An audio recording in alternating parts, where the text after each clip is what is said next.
Good morning. How are you doing today, Robbie? Hey man, how are you doing? Doing That's a heck of a picture there.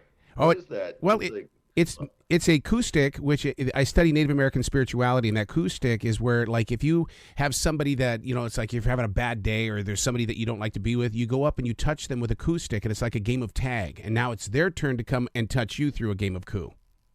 okay. And then with the music and stuff like that, that's a Flying V guitar that I've had since 17 years old. So it's just, yeah, and you got long hair, so you got to live a rock and roll lifestyle, man. Yeah, exactly. Is the flying V guitar like a Van Halen guitar? You know what?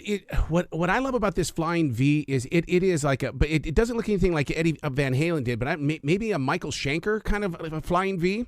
Cool. So it really has, and it's got a lot of attitude in it, in the way that I'll never forget that. First of all, when you play a Flying V, it takes balance, because it's not like a regular guitar where you can rest it on your hip, or you've got the strap and stuff. You have to learn how to get used to that V, because that V is a Yeah. pain in the butt, is what it is. Awesome. Now, what are you sporting an LA Dodgers hat for, man? Are you a fan, or you just love the hat? I live in LA, and I was never. I love the hat and I love the color. I have to admit, I was just talking to Michael. I am from Houston originally, and I really have always, since I was a kid, had a big loathing of the Astros. Yeah, yeah. So whoever is any team but the Astros is what I'm for. I love what you guys are doing on Gaslit, and you're part of this generation that is proving that there are two ways that you can get great entertainment. Sure, on the big screen in a theater, but man, on that flat screen, that quality is amazing. Yeah. It's I've seen it on both. I've seen it on a big screen theater and just on the regular TV. And our DP or our cinematographer Larkin Siebel did such a amazing job, and it just to me it looks beautiful, and it looks totally immersive, like a 1970s environment should look. Don't you think, though, that these series and things like that we're binge watching, it has really slowed down storytelling in the way that now we can embrace the entire story, and we don't have to get done in an hour and 45 minutes? Yeah, sometimes. I mean, I think a lot of the times, like, I see a lot of things that I, as a writer, that I can tell were meant to be features, or they were features, and then somebody kind of converted it into into an 8 episode TV series, and so they always feel like they have this long middle part. But to me, yeah, the it's just a different kind of storytelling. You can Mhm. tell true subplots and go off on tangents with characters and things like that, and not just stick with one character the entire time, and really make it more of an ensemble. Yeah, because what it's doing is it's creating water cooler conversation. That's what we call it in radio. I mean, you can be with a group of people and say, "Do you see Gaslit last night?" "Don't tell me, don't tell me. I don't need to." And so you're going, "Oh, come on now. I got to talk about this." Yeah, Gaslit is one of those shows where at the end of every episode there is kind of a like, oh my gosh, did that thing just happen? Did that really happen? And you got to look it up, and you got to see if it really happened. And I'd say 90% of the time it did. So there's some really weird stuff that happened back then, just as there's weird stuff happening today. I mean, some of the stuff that I'm seeing in the January 6 hearings now, it's like, man, if I wrote this, people wouldn't believe it. Right. But you bring up an interesting point there, because one of the things that I do while watching Gaslit is that I'll sit there with my Google wide open, and my wife and I will talk back and forth. She go, "Did that really?" And I said, "Well, this is what it says." And so I love the way that you guys really do, build that bridge. Yeah. We try to depict events as they were, try to be as faithful to the facts as we can. But to us, a difference between the facts and the truth, and our job as artists, and we're not documentarians. So the show really has a point of view, and is trying to speak to something beyond just, oh, did this really happen or did it not? But what does this say about us today? How many times have you bumped into fans and stuff like that are looking at the real picture of the real person, then they're looking at you going, "Nah, you should have been there when it really took place." every interview I do, there's and a lot of people on Twitter, like, they they either think I was there, or they think I wasn't. They know I wasn't there, so they get angry because they're huge Watergate geeks. So it varies, but a lot of the time.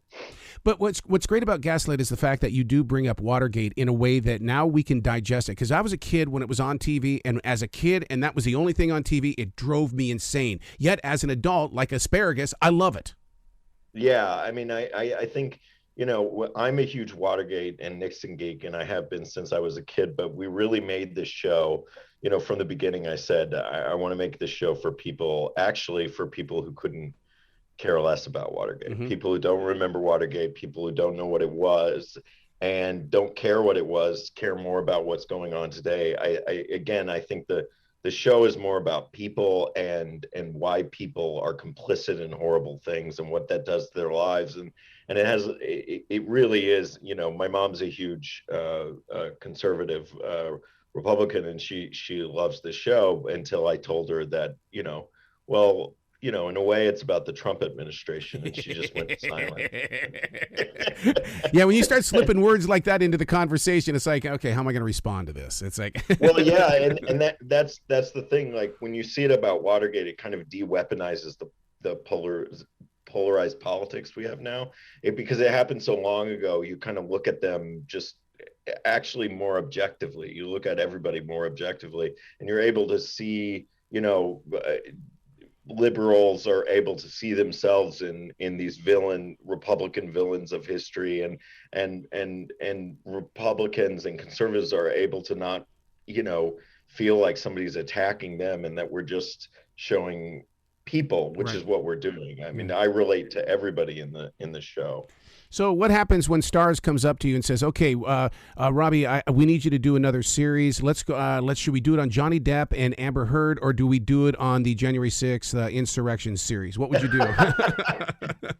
I say, guys, I got to think about that, and I find another story. I kind of want to find a story that nobody knows anything about, really, and do season 2 on that. Like, same thing where it's like you think you know about it, but you actually don't know anything about it. And I've got a few in mind. It's not Amber Heard and Johnny Depp, although that would be a great one.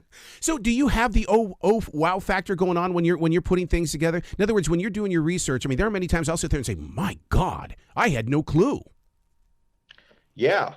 I mean, I can remember writing things about Gordon Liddy that I was making up. I felt like I was making up, and literally, I made up him singing at one point in order not to testify. I made up him singing a Nazi, because he was a big fan of Hitler. Yep. I made up a scene of him singing this Nazi fight song instead of testifying, and then I found out he actually did sing that song in prison to scare people.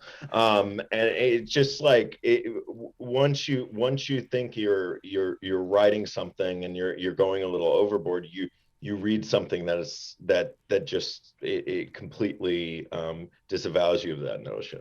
How does that play out in your heart and head, in the way that you're living in the present, but you're also doing something that was pretty far in the past? But how do you get, because when you're on the radio, whatever city that you're marketing yourself in, it's like, if I say I'm in Boston, I'm there in Boston. And when I come out of that studio, it's like, I'm still in Boston, right? No. Do you go through the same thing? Yeah. I mean, no, I look, I've always been a Nixon geek. I've always loved movies about this time period, but they've always felt very distant, like they're taking place on another dimension, like the people seem too heroic or too villainous to actually exist. And when you read about it, it's very relatable. It feels very much like it's happening today. And I really wanted to bring that modern sensibility to it. Again, that's the advantage of me not having been born during that period and really mythologizing that period. I think the period is very human, and it's very relatable, and it's very modern. Being from one Nixon geek to another Nixon geek, because growing up in Billings, Montana, at Ponderosa Elementary School, we idolized him because of the things that he did, and then when this Watergate thing happens, you just sit there going, no, you're not going to take away my hero here. Yeah, I mean, I think a lot of people felt that. I think there were a lot of, Nixon had a public face, that he presented to. I mean, one of the reasons I'm obsessed with Nixon is because he could have been such a Yep. such a great man, and he actually let his insecurities and his bitterness destroy him and destroy the country and destroy the people around him, which is what the story really is about, is the people around Nixon being destroyed by their kind of complicity with him. And yeah, it's, the crumbling, the show tracks the crumbling of the Mitchells' marriage, the marriage between Julia Roberts and John Penn, which tracks perfectly with the crumbling of really the public's trust in the presidency. So, like, when you've got somebody like this, like a Richard Nixon and things like this, because it really, in all honesty, to a lot of the people that grew up in the 1970s, this was a pivotal moment in the way that how will the presidents of the future act and react? Do you think of that when you're doing Gaslit, in the way that how did we get here when we were once here? I think there was always this undercurrent of corruption. Yeah. And look, people say history repeats itself. Every time one of these scandals happens, they say, and this corruption at a high level, they say history repeats itself, as if history is doing the repeating. It's really people always have the same weaknesses and the same proclivity to be complicit in horrible things. They're very relatable reasons why people did this. They felt valued by somebody in power. They were ambitious. They wanted to prove themselves. They're very human reasons. And so I don't subscribe to the notion that there was any one point where suddenly, America lost its innocence. I think that we always have these tendencies within us. And the good thing is that even within the best of us, there's the capacity to be complicit in things that go against our morals. But even within the most flawed of us and the most sinful of us, or whatever, like Martha Mitchell, is the capacity to be a hero and tell the truth. So that's the positive side of that. With everything that you're doing with Gaslit, are you an archaeologist or are you a teacher? Oh, I don't think I'm either. I think I'm just I'm an archaeologist or a teacher.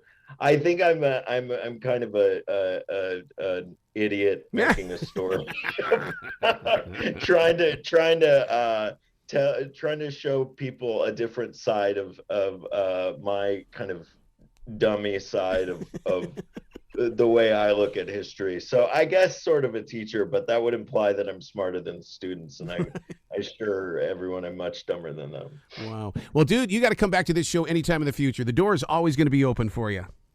I'd love to. Man. And sorry to any Astros fans out there. I didn't mean to really. I have a love-hate relationship with the Astros. That's us with the Carolina Panthers. So, we love them, we hate them. Well, you be brilliant today, okay? Okay. Thank you so much.